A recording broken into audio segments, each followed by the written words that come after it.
மிக மிக கடுமையான வார்த்தைகளை நான் பயன்படுத்துகிறேன். இந்த கொடூர மனம் படைத்தவர்கள் இனிமே தமிழ்நாட்டுல ஒரு பெண் மேல கை வச்சா கை இருக்காது நான் சொல்றேன். சும்மா விளையாடிட்டு இருக்கீங்க. அந்த அம்மா அம்மா சும்மா குழந்தைங்க பெண் குழந்தைங்களை பெற்றுட்டு சும்மா விட்டுட்டு இருப்பாங்களா? அதனால தமிழ்நாடு மிக மிக மோசமான சூழ்நிலைக்கு போய் கொண்டிருக்கிறது என்பதை நான் தெரிவித்துக்கிறேன். இம்மீடியட் ஆமா, இதே ஸ்டாலின் தான் அரசியல் பண்ணாம அவியலா பண்ணுவாங்கன்னு கேட்டாரு. இப்ப நான் கேட்கிறேன், நாங்க அரசியல் பண்ணாம அவியலா பண்ணுவோம் இப்போ. அதனால இன்னைக்கு சரி ஒரு இன்சிடென்ட்ஸ்னா பரவாயில்லப்பா.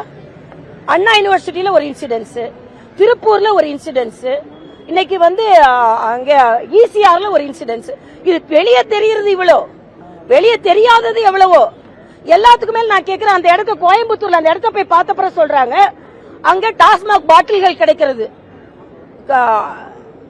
போதை வஸ்துகள் சாப்பிட்ட ஒரு அடையாளம் இருக்கு. அப்போ அத மாதிரி இடங்களை அனுமதிச்சிட்டு இருக்கீங்க தானே இங்க நாம சொல்றோம்.